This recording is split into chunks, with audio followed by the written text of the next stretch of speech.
오늘은 그리스도의 신앙생활에 대해서 말씀을 드리고 싶은데 많은 주제들을 담을 수 있겠고요. 그 중에 오늘 한 가지의 주제는 순종입니다. 그리스도의 신앙생활, 그리스도인의 신앙생활 가운데 가장 먼저 다뤄야 할 것이 순종이 아닐까 좀 생각을 해보았고요. 우리의 일상생활과 신앙생활은 동떨어져 있는 것이 아니잖아요. 구분과 구별을 잘 사용하면 좋겠죠. 우리의 신앙생활은 우리의 일상생활과 구분되지 않습니다. 그러나 동시에 구별되어 있는 것이죠. 세상과 함께 살아가고 세상 속에 살아가지만 그러나 그 안에서 거룩하게 구별되어 살아가기를 원하시는 하나님의 마음을 우리가 잘 알고 있죠. 그래서 우리는 세상 일들에 대하여서도 관심을 가져야 하고 그 일들을 또 분별해야 하고 그 일을 위하여서도 기도해야겠는데요. 요즘에 가장 이슈가 되는 일이라 한다면 아마도 파리 올림픽이 아닐까, 혹은 여러 곳에서 일어나는 전쟁들이 아닐까 생각이 되어집니다.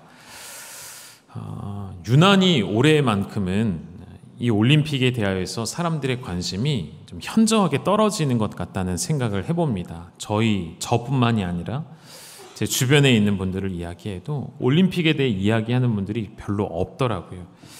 그만큼 관심 밖에 일일 수 있는데 우리 조금 관심을 가져보면 어떨까 생각이 좀 들었었고요. 우리에게 관심을 끌고 싶었는지 몇 가지의 이슈들과 논란거리들을 던지고 있는 이번 파리 올림픽을 생각해 봅니다. 화면을 좀 보면서 이야기해 볼까요? 개막식을 화려하게 장식을 했습니다. 그러나 일견에서는 완성되지 않은 뭔가 부족한, 혹은 그림에서 보시는 것처럼 예수님의 최후의 만찬의 이 그림을 패러디하여서 참으로 그리스도인들의 신앙에 대하여서 그리고 참 믿음에 대하여서 모욕감을 주는 수많은 일들이 계속 논란이 되고 있습니다. 또 하나의 논란은 지난 금요일 새벽에도 잠깐 나눴던 것처럼 복싱 선수 중에 남성 호르몬을 가졌거나 혹은 이제 남자의 염색체가 되는 XY 염색체를 가진 선수들이 여성 시합에 나와서 논란이 되고 있는데, 여러분 이런 논란은 사실 이번 올림픽만이 아니고요. 이전부터 이 체육계에서는 계속돼서 논란이 있었습니다. 트랜스젠더, 성을 자신이 이제는 선택할 수 있는 시대가 도래했잖아요. 우리는 인정하지 않지만 세상은 그것을 원하고 지금도 그것을 위해 열심히 자신들의 일들을 하고 있습니다. 그런 일들의 결과 중에 하나가 자신의 성을 선택할 수 있게 됨으로 말미암아 이런 체육계에서는 남성이 여성을 선택하여 나는 여자다라고 주장하면서 여자의 경기에, 여성의 시합에 나가도 제재할 방법들이 마땅치 않다는 것이 문제가 되죠. 그래서 체육계의 한 권위자가 이런 말을 했다고 해요. 태어날 때 그 성별로 시합을 하면 된다. 여러분 이거 너무나도 당연한 말이잖아요. 그런데 이 말을 해야 하고 이 말로 설득을 해야 되는 세상이 우리 앞에 도래했다는 거예요. 얼마나 안타까운 현실입니까? 자신들이 만들어낸, 자신의 정욕대로 하고 싶은 대로 달려왔던 인간들이 만들어낸 광기의 결과 아닌가요? 아마도 시간이 조금 더 흐르면 이제는 누구의 말이 옳은지, 누구의 말이 진실인지, 누구의 말이 진리인지 가늠하기 어려울 정도로 우리의 기준은 흔들리게 될 것입니다. 하다 못하여 태어날 때 성별로 남성과 여성을 결정하여 시합을 하면 된다는 말이 나와야 합니까? 너무나도 당연한 이야기들을 이제는 우리가 설득해야 하고 주장해야 하는 시대가 되었다는 것이죠. 여러분 올림픽의 기원을 조금 더 찾아 들어가면 올림픽은 제우스 신을 기리는 제전 의식과 제전 경기로부터 시작이 되었습니다. 그러니까 제우스 신을 모시고 제우스 신을 위해 인간들이 무언가를 하는 것이 올림픽의 기원이라는 것이죠. 한동안 사라졌던 이 고대 올림픽이 1896년에 다시 시작이 되었는데요.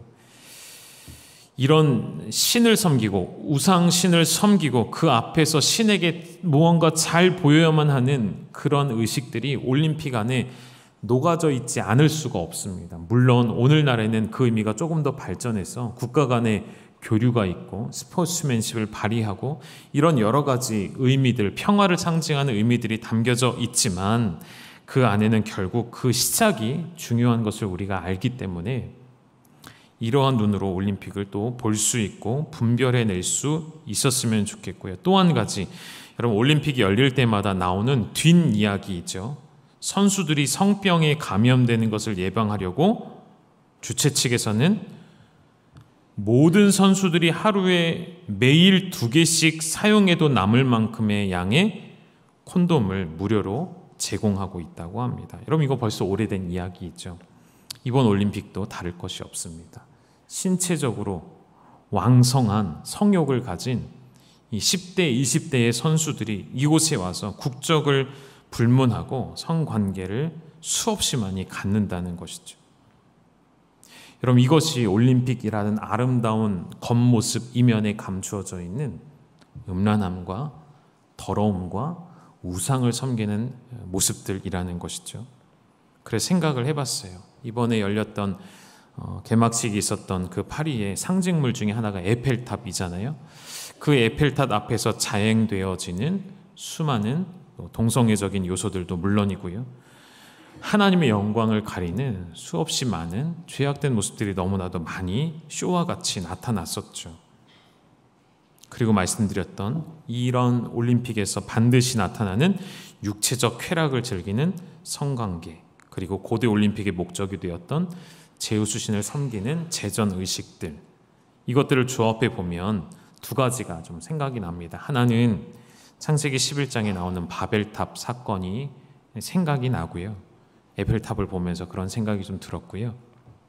또 한 가지는 바울이 고린도 교회를 향하여 던졌던 메시지 가운데 그들의 음행에 관한 경고를 했던 장면이 떠오릅니다. 고린도 지역에 신전이 있었죠. 그 고린도 지역에 있는 신전 앞에는 그 성전에서 몸을 파는 여인들이 있었고요. 그곳에서 신을 숭배하는 의식을 자행하면서 성관계를 맺는 일은 매우 그 당시 자연스러운 일이었다는 것이죠. 그래서 이런 우상 숭배에 대해서 바울이 경고하면서 민수기 25장에 이스라엘 백성들이 시딤 지역에서 모압인들의 꾀임에 빠져서 바알보올 신을 숭배하는 예식에 참여했고 그 예식의 한 일부였던 음행에도 이스라엘 백성들이 동참했을 때 하나님이 가만히 계시지 않죠. 하나님께서 손을 들어 진노하시고 그 백성을 치십니다. 경고하셨고 심판하셨고 그 백성들을 새롭게 하시려고 진멸하시는 사건이 등장합니다. 바울이 그 사건을 이야기하면서 고린도 교회를 향하여 경고하는 메시지가 고린도 교회를 향한 편지에 담겨져 있죠. 여러분 우리의 신앙생활의 목적이 교회에 출석하는 것이 다가 아니죠. 다시 말하면 구원을 얻음으로 끝나는 것이 우리의 신앙생활이 아니라는 것입니다. 하나님의 우리를 향한 열심의 첫 번째 목적은 우리를 죄에서 건져내시는 구원의 역사이시죠. 그러나 거기서 멈추시지 않는다는 것입니다. 우리는 구원받아 은혜를 누림으로 우리에게 이 땅에서 주어진 삶을 철저하게 하나님의 말씀을 따르며 그에 합당한 삶을 살아내는 것, 곧 예수 그리스도를 닮아가고 예수 그리스도를 따라가는, 그래서 여러분 우리는 계속해서 예수 그리스도의 제자가 되기 위해 발버둥 치고 있지 않습니까? 예수님이 어떻게 사셨는지를 여러 가지 모양으로 볼 수 있겠지만 그 중에 가장 먼저 말씀드리고 싶은 것이 처음 서두에 말씀드린 것처럼 바로 순종이죠. 우리 예수님을 볼 때 예수님의 생애 자체가 순종으로 시작해서 순종으로 끝나셨던 인생 아니셨나요? 그래서 저도 오늘 그리스도인의 신앙생활 가운데 첫 번째는 누가 뭐라 하여도 순종이라는 것을 말씀드리고 싶고, 오늘 순종에 관한 말씀들을 몇 구절 좀 찾아보고 싶은데, 먼저 창세기 26장 5절 말씀을 좀 보시고 같이 읽어보시죠. 시작. 이는 아브라함이 내 말을 순종하고 내 명령과 내 계명과 율례와 내 법도를 지켰음이라 하시니라. 아멘. 여러분 이 말씀을 그냥 지나치지 마시고 한번 생각해 볼까요? 아브라함은 어떤 사람이었을까요? 여러분 아브라함도 여러분과 같이 인격이 있고요, 하고 싶은 일이 있고요, 자기 꿈이 있고요. 자신의 욕구가 있던 사람이었을 것입니다. 어려서부터 고착되어 왔던 자신만의 가치관이 있었을 것이고 자신의 세계관이 있고 자신의 생각과 판단을 내릴 수 있는 사람이었습니다. 그런 아브라함이 어떻게 했다고요? 자신의 인격과 의지와 꿈을 꺾고 내려놓고 하나님이 가라 명하시는 그 말씀에 철저하게 순종하였습니다. 출애굽기 15장 26절, 우리 이 구절도 좀 읽어보실까요? 시작. 이르시되 너희가 너희 하나님 나 여호와의 말을 들어 순종하고 내가 보기에 의를 행하며 내 계명에 귀를 기울이며 내 모든 규례를 지키면 내가 애굽 사람에게 내린 모든 질병 중 하나도 너희에게 내리지 아니하리니 나는 너희를 치료하는 여호와임이라. 아멘. 하나님께서 사랑하는 백성들에게 늘 말씀하시죠. 하나님은 그들을 치료하시는 여호와이셨고 그들을 때로는 채찍질하셨지만 반드시 싸매시고 고치시는 하나님이시죠. 그런데 그런 하나님의 은혜와 능력을 경험할 때 하나님은 빼놓고 항상 언급하시는 단어가 있었습니다. 그것이 바로 순종이었던 것이죠. 여호와의 말씀에 순종하는 백성들에게 주시는 하나님의 놀라운 은혜가 있다는 것이죠. 신명기 13장 4절입니다. 너희는 너희의 하나님 여호와를 따르며 그를 경외하며 그의 명령을 지키며 그의 목소리를 청종하며 그를 섬기며 그를 의지하며. 여러분, 하나님의 백성이라는 호칭이 주어지려면, 그 호칭을 얻으려면 반드시 해야 하는 한 가지가 있는데 그것이 바로 하나님의 말씀을 듣는 것이죠. 하나님의 말씀을 청종하는 것이죠.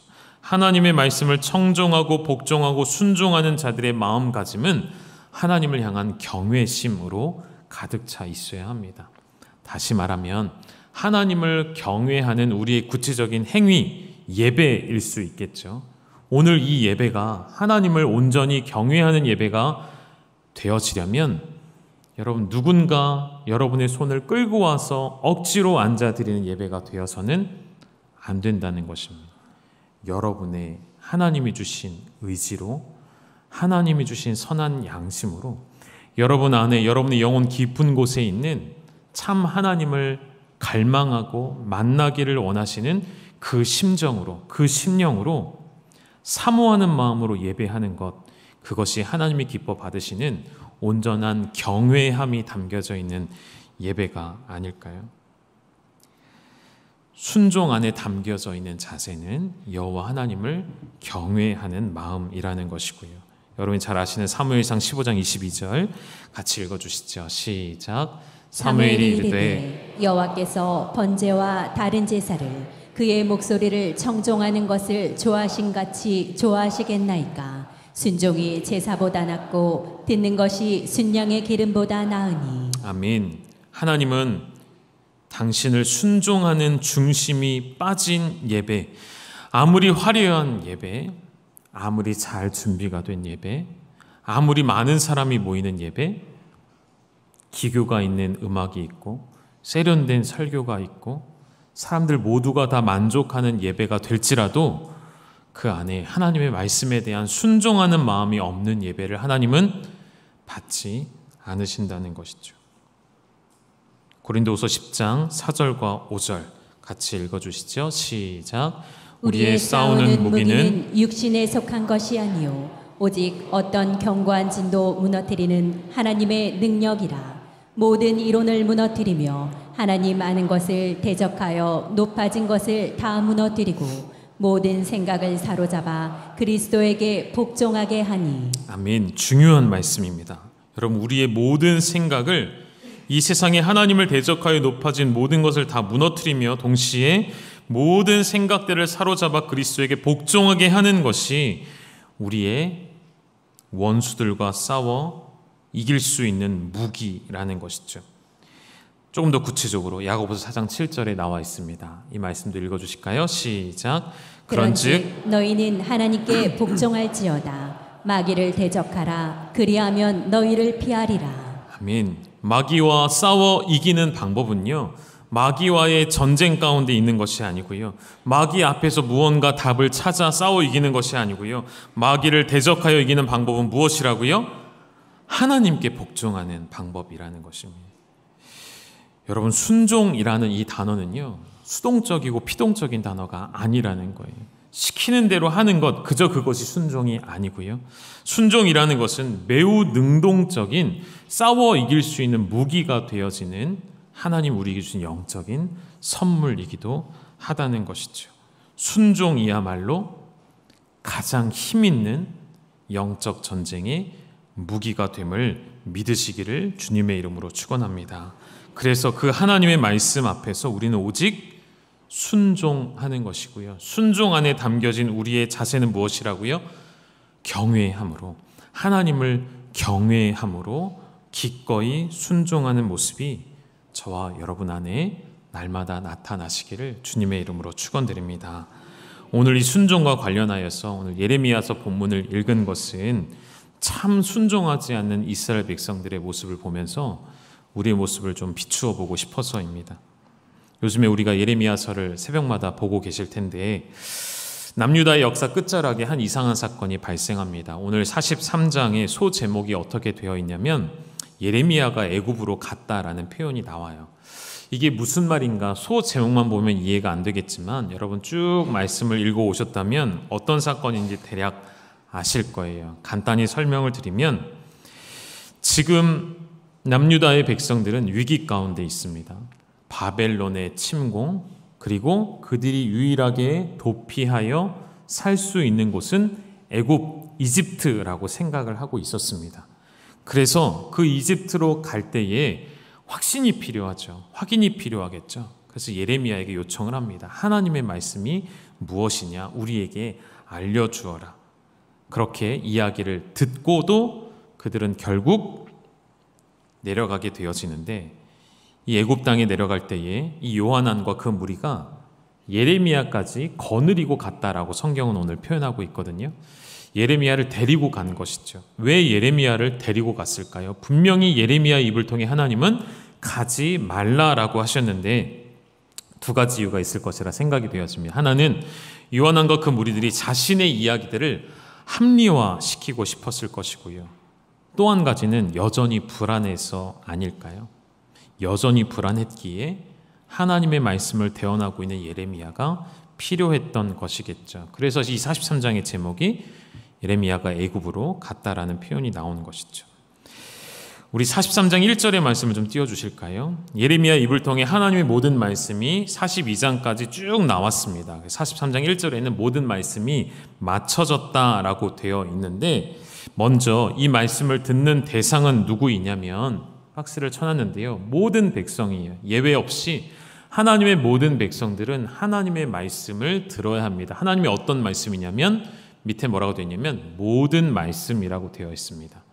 다시요. 하나님의 말씀을 들어야 할 대상은 한 사람도 예외 없이 모든 백성입니다. 오늘 이 설교의 말씀을 통해서 하나님의 음성을 들어야 할 사람들은 우리 중에 몇몇 사람들이 아니고요. 우리 모두라는 것이고요.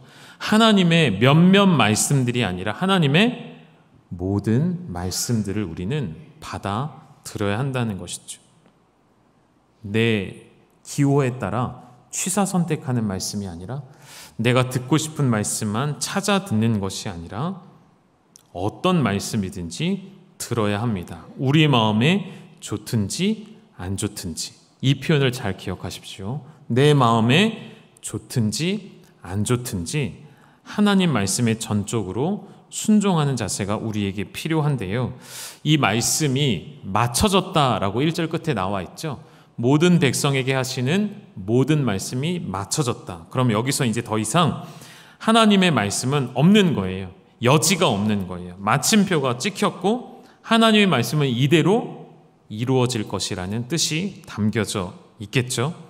그러면 여기에 이제 이스라엘 백성들은, 남유다 백성들은 순종하는 모습을 보이면 되지만 43장 2절에 보니까 그들의 반응이 어떻게 나와 있냐면 두 번째 줄 보시면 끝에 뭐라고 되어 있죠? 예레미야를 향해 네가 거짓을 말하는구나. 애굽으로 내려가지 못하게 하고 바벨론의 손에 끌려가야만 하는 그 하나님의 말씀이 주어졌을 때 예레미야의 말을 듣지 않고 거짓으로 여깁니다. 왜 이 말이 참담하냐면 우리 앞으로 좀 거슬러 올라가 보면 42장 5절과 6절에 이 백성들이 뭐라고 했냐면 불과 이 성경의 스토리상 열흘 전에 이들이 고백했던 이야기예요. 불과 열흘 전에 전심으로 고백했던 말이 이와 같습니다. 같이 한번 읽어볼까요? 시작. 그들이 예레미야에게 이르되 우리가 당신의 하나님 여호와께서 당신을 보내사 우리에게 이르시는 모든 말씀대로 행하리이다. 여호와께서는 우리 가운데 진실하고 성실한 증인이 되시옵소서. 우리가 당신을 우리 하나님 여호와께 보냄은 그의 목소리가 우리에게 좋든지 좋지 않든지를 막론하고 순종하려 함이라.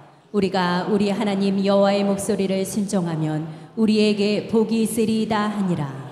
아멘. 여러분 이 말씀에 아멘이시지 않습니까? 하나님께서는 우리에게 진실되고 성실한 증인이 되시는 분이시고 그래서 하나님께서 어떤 말씀을 하시든지 뭐라고요? 우리에게 좋든지 좋지 않든지 좋든지 안 좋든지를 막론하고 뭐 하겠다고요?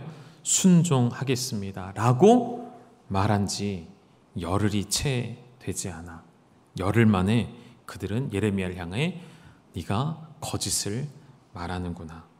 이게 무슨 말이죠? 하나님은 그렇게 말씀하시지 않았는데 예레미야 네가 거짓말을 하는구나. 우리 백성들을 파멸의 길로 이끌어 가는구나 라고 말하는 것, 그 이면에는 어떤 마음이 있는 것이죠?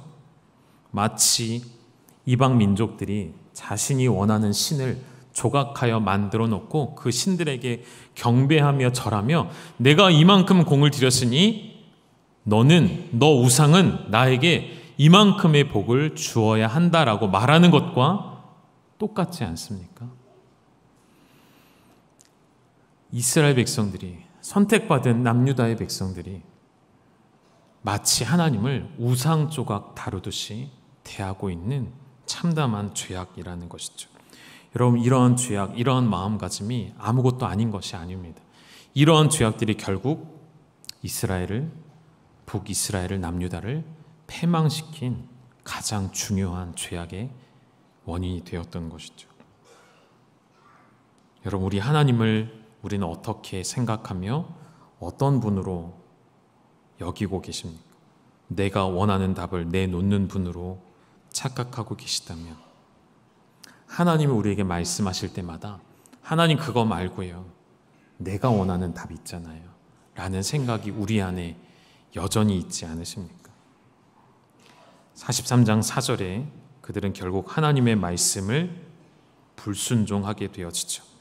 요한안과 그 무리들은 하나님을 이용해 예레미야의 입을 통해 나오는 하나님의 말씀을 이용해 자신의 뜻을 관철시키고 자신이 애굽으로 내려가려고 결정한 일에 타당성을 부여하려고 했었습니다.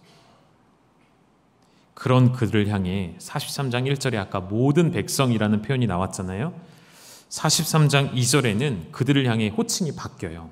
요한안과 모든 오만한 자들이라는 표현으로 바뀝니다. 여러분 하나님의 거룩한 백성과 오만한 자들의 차이점은 딱 한 가지예요. 하나님의 말씀을 듣느냐 아니면 하나님의 말씀을 내가 조종하려고 하느냐, 여기에 차이가 있는 것이죠. 여러분께도 질문합니다. 여러분 하나님의 뜻에 순종하는 하나님의 백성이십니까? 아니면 하나님의 뜻을 거스르고 내 뜻을 관철시키려는 오만한 자 중에 한 사람이실까요? 여러분이 하나님의 말씀에 순종할 때가 언제인지를 살펴보면 답은 금세 나옵니다. 내 생각과 일치가 되어질 때 그때에만 아멘을 하시는 분이시라면, 그때에만 순종한다면 내 의지대로 혹은 교회에서 말씀을 들을 때, 강단에서 말씀을 들을 때, 혹은 여러분이 말씀을 읽을 때에도, 묵상할 때에도 나에게 와 닿는 말씀들만 선별하여 내 뜻대로 축복의 말씀들만 찾아 읽는다면 여러분 그 일이 결국 이스라엘의 패망의 원인이 되었다는 것을 여러분 결코 잊으셔서는 안 되는 것이죠. 조금 더 다르게 표현해 본다면 여러분 이스라엘의 역사 가운데 언제가 가장 부강하고 언제가 강했을까요? 어느 시대가 이스라엘의 국방력이 다른 타국을 압도할 정도로 강하고 힘이 있었을까요? 언제 이스라엘이 말과 군사력이 가장 강했을 때일까요? 잘 생각해 보십시오. 정답은 단 한 번도 그런 적이 없습니다. 이스라엘 그 작은 민족이 다른 열강들을 압도할 만한 힘과 능력을 한 번도 가진 적이 없습니다. 그럼에도 역사 가운데는 열강을 압도한 적들이 있었죠. 제가 무엇을 말하고 싶은지 여러분 아시겠죠? 이스라엘은 단 한 번도 타국을 이집트를 혹은 바벨론을 혹은 압수를 압도할 만한 힘을 가진 적이 없었고요. 그들이 강했던 것이 아니라 여호와 하나님이 강하셨던 것이죠. 여호와 하나님이 그 정서와 그 정세를, 그 질서를 세워주셨기 때문에 이스라엘이 우위에 있었을 뿐이었던 것이죠. 시간이 지나니까 이스라엘이 어떤 생각한 것이죠? 우리가 강한 줄 착각하는 거예요. 우리의 힘으로 이룬 줄 착각하는 거예요. 이제는 하나님이 없이도 우리가 충분히 승리하고 영화를 누릴 수 있다라고 여겼던 것이죠. 조금 다른 이야기지만 이번 올림픽 뉴스를 보니까요, 인도 양궁 협회가 이렇게 문매를 맡고 있더라고요. 우리 한국 코치를 선임했다가, 양궁은 누가 뭐라 해도 우리나라가 잘하잖아요.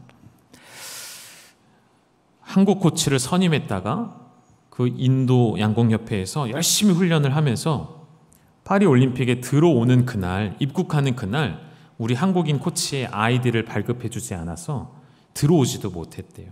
그래서 파리 올림픽 그곳에 도착해서 아이디가 없으니까 아무것도 할 수가 없는 거예요. 훈련장에도 출입이 안 되고 아무것도 안 돼요. 일방적으로 그렇게 했대요. 그래서 한국인 코치가 다시 돌아올 수밖에 없었대요. 그런 거 비슷하지 않습니까? 한국 코치가 잘 가르쳐 줬더니 이젠 자신들이 할 수 있다고 생각했던 것 같아요. 인도의 문화가 좀 그런 면이 있대요. 자국민을 더 높여야 되고 자국민 코치가 앞에 서야 하는데 TV 중계에 한국인 코치가 잡힐까 봐 그게 싫어서 그랬다라는 그런 의견도 있더라고요. 인도의 문화에서 어쩌면 당연한 일이라고도 말을 하더라고요. 외국인들은 쫓아내는 거죠. 이게 유다 백성들의 모습이었다는 것이죠. 이스라엘의 모습이었습니다. 자만하고 교만하고 오만하여서 우리가 강한 줄 알고 착각하는 것이죠. 여러분, 혹시 여러분의 인생 가운데 여러분이 했다라고 생각하는 영역들을 잊지 않으십니까? 우리가 해냈다라고 생각해 왔던 영역들이 있으시다면 여러분 큰 착각이시라는 것이죠. 애굽으로 결국 그들은 내려갑니다. 예레미야의 말을 거짓이라 여기고 에레미야를 또 데리고 내려가죠. 그런데 거기서도 하나님의 말씀은 계속된다는 사실이죠. 하나님이 말씀하시지 않는 영역은 없고 그들이 큰 착각을 한 것 중에 하나가 무엇입니까? 하나님은 이스라엘에서만 힘을 쓰시는 하나님이신 줄 알았던 것이죠. 하나님은 이집트 땅에서도 하나님이시고 바벨론에서도 하나님이셨습니다. 그게 무슨 말입니까? 이집트, 애굽도 하나님의 손 아래에 있으며 바벨론도, 느부갓네살 왕도 하나님의 손 아래에 있다는 것을 그들은 생각하지 못했다는 것이죠. 우리 하나님 여호와가 만왕의 왕이시며 왕 중의 왕이시며 바다를 다스리시며 하늘을 다스리시며 온 우주 만물을 통치하시는 하나님이시라는 사실을 그들은 놓치고 있었다는 것이죠. 어디서부터 놓치죠? 하나님이 내 뜻대로 움직여지지 않을 때부터요. 하나님이 내가 원하는 음성을 들려주지 않으실 때부터요. 하나님이 내 꿈을 지지해주지 않으실 때부터요. 하나님이 내게 복을 주시지 않는다라고 생각할 때부터요. 지난 금요일 새벽에 이 말씀을 본문으로 삼고 이야기하면서 찬송가를 200장을 불렀었어요. 200장 좀 한번 화면에 띄워주시겠습니까? 여러분 잘 아시는 달고 오묘한 그 말씀이란 찬송가입니다. 여러분 이 찬송가를 부르면서 여러분에게 좀 질문을 드려보고 싶었습니다. 여러분은 하나님의 말씀이 정말 달고 달게 꿀보다도 더 달게 다가오십니까? 그때가 언제이십니까? 하나님의 말씀이 나에게 달게 다가올 때는 내가 원하는 말씀이 선포될 때 아니던가요? 내가 원하는 복을 하나님이 그 말씀을 통해 주실 때가 아니시던가요? 혹 여러분의 생각과 여러분이 추구하는 방향과 여러분이 원하는 것과 하나님이 전혀 다른 말씀을 하실 때에도 그 말씀이 달게 다가올 수 있을까요? 그렇게 되셔야 한다는 것입니다. 그렇게 순종하실 수 있으셔야 한다는 것입니다. 데살로니가전서 4장에 가면 그 소제목이 하나님을 기쁘시게 하는 생활이라고 붙어 있어요. 한번 1, 2절 읽어보실까요? 같이 읽습니다. 시작. 그러므로 형제들아 우리가 끝으로 주 예수 안에서 너희에게 구하고 권면하노니 너희가 마땅히 어떻게 행하며 하나님을 기쁘시게 할 수 있는지를 우리에게 배웠으니 곧 너희가 행하는 바라 더욱 많이 힘쓰라. 우리가 주 예수로 말미암아 너희에게 무슨 명령으로 준 것을 너희가 아느니라. 아멘. 하나님을 기쁘시게 하는 생활에는 반드시 하나님의 명령과 연관되어 있다는 것이죠. 여러분이 하나님을 기쁘시게 하는 그리스도인의 신앙생활을 하실 때에는 우리 마음대로가 아니라 반드시 하나님의 명령 안에서 움직일 때라는 것이죠. 구체적으로 어떤 명령들을 주셨을까요? 3, 4, 5절에 몇 가지가 나와 있는데 같이 읽어주실까요? 시작. 하나님의 뜻은 이것이니 너희의 거룩함이라. 곧 음란을 버리고 각각 거룩함과 존귀함으로 자기의 안에 대할 줄을 알고 하나님을 모르는 이방인과 같이 세욕을 따르지 말고. 아멘. 이 외에도 많은 하나님의 명령들이 있지만 오늘 이 부분만 보신다면 하나님의 뜻이 무엇이라고요? 우리의 거룩함이라고 되어 있습니다. 구별되어지는 것이죠. 세상 사람들이 우상을 섬기듯 하나님을 그러한 신으로 끌어내려 섬기는 것이 아니라 우상을 섬기는 행위를 하나님은 음행이라고 하셨고 음란이라고 하셨습니다. 하나님으로부터 배교하고 하나님을 버리는 백성을 향하여서 하시는 말씀입니다. 우리의 육체적 정욕도 포함되어지는 말씀이고요. 우리의 영적인 음란도 포함되어지는 말씀입니다. 하나님의 말씀에 순종치 아니하는 그 모든 것을 하나님은 우리의 거룩이 아닌 부정이라고 말씀하시고 7절에 이렇게 되어 있었어요. 하나님이 우리를 부르심은 부정하게 하심이 아니요 거룩하게 하심이니.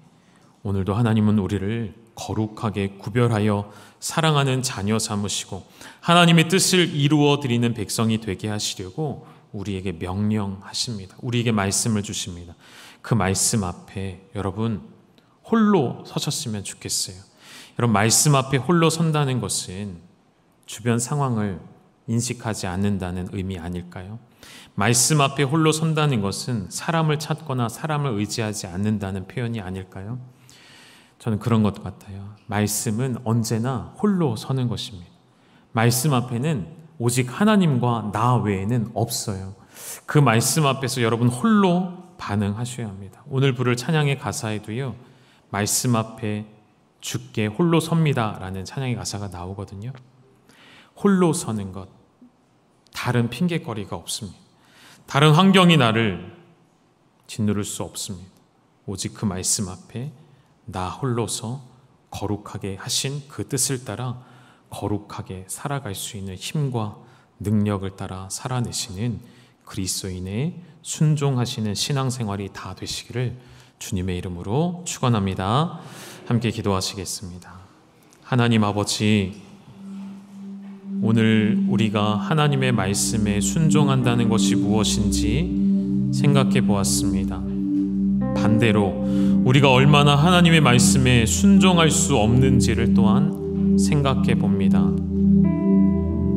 그저 생각으로는 혹은 입술로는 순종하겠다, 순종할 수 있다라고 고백해 왔지만 우리의 실질적인 삶에서는 얼마나 하나님의 말씀을 내 뒤로 치워두고 버려두고 나의 정욕과 나의 뜻과 나의 꿈을 이루기 위해 부단히 살아왔는지 돌아봅니다. 열방의 하나님이신 모든 만왕의 왕이신 하나님 앞에 하나님을 의지하지 아니하고 그 말씀에 순복하지 아니하고 우리의 정욕을 따라 살아왔던 우리의 모든 삶을 이 시간 용서하여 주시고 다시금 주의 말씀 앞에 홀로서 하나님의 말씀을 청종하며 복종하는 하나님의 백성들, 하나님의 당신의 사랑하시는 자녀들 되게 하여 주시옵소서. 예수님의 이름으로 기도 올리옵나이다. 아멘. 우리 함께 말씀 앞에서라는 찬양 믿음으로 고백하며 올려드리겠습니다.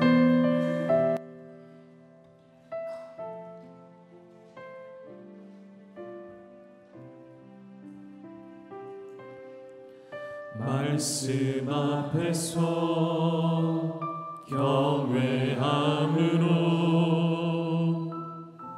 주께 홀로 섭니다. 생명의 말씀 읽고 순종해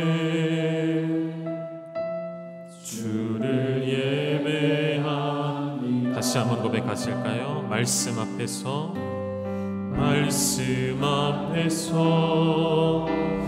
경외함으로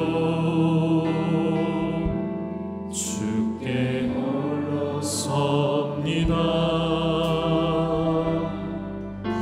생명의 말씀 읽고 순종해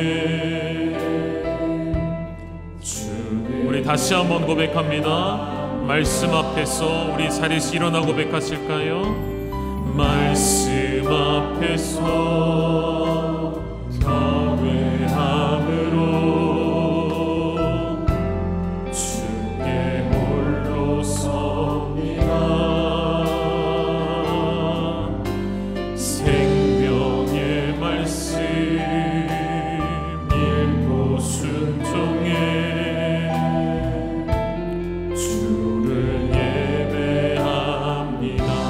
기록된 말씀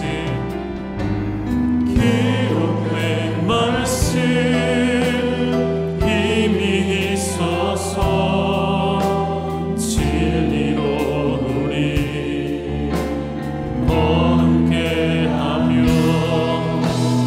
거룩한 말씀 세세 영원히 복음이 되어 말씀하시네. 하나님 말씀에 두려워 떠는 자, 그 말씀에 생명을 거는 자, 한 사람 찾으시니 주님의 약속을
기도하기를 원하는 것은 바로 하나님 말씀 앞에는 다른 사람이 없어요. 홀로 서는 것이라 말씀을 드렸습니다. 우리를 공동체로 부르셨지만, 함께 하나님을 예배하지만, 우리에게 말씀하시는 하나님 앞에서는 홀로 서는 것이죠. 여러분의 자녀의 믿음을 여러분이 대신해 줄 수 없습니다. 여러분의 배우자의 믿음을 대신해 줄 수 없습니다. 거꾸로 말하면 나의 믿음을 나의 배우자가 대신해 줄 수 없어요.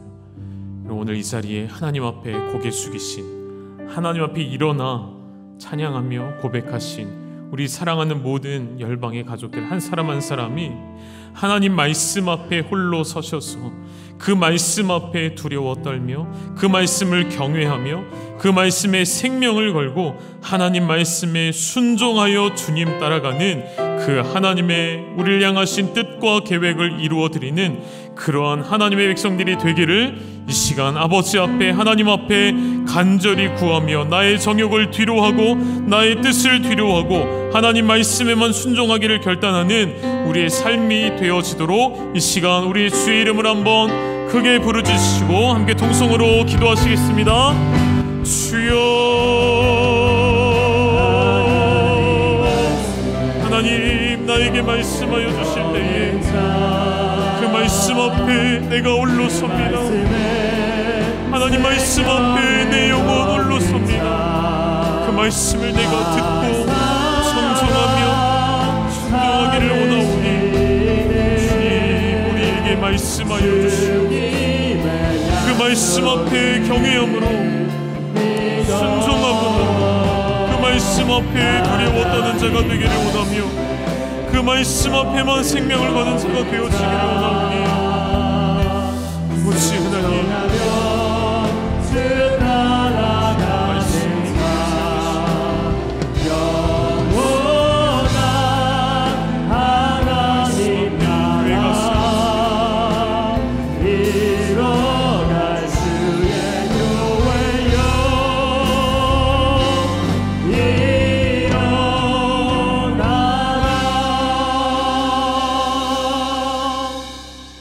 주님 예수 그리스도의 은혜와 하나님 아버지 아들을 내어주신 그 놀라운 사랑하심과 성령 하나님의 내주하셔서 주의 말씀에 순종케 하시는 역사하심이 오늘 주신 말씀을 따라 그리스도인의 신앙생활은 오직 순종으로 시작하여 순종으로 끝나는 인생임을 알고 주의 모든 말씀 앞에 순복하며 우리의 생명을 걸기를 결단하시는 사랑하는 열방의 모든 가족들 위해, 사랑하는 우리의 모든 자녀들 위해 이제로부터 영원토록 함께 있을지어다. 아멘.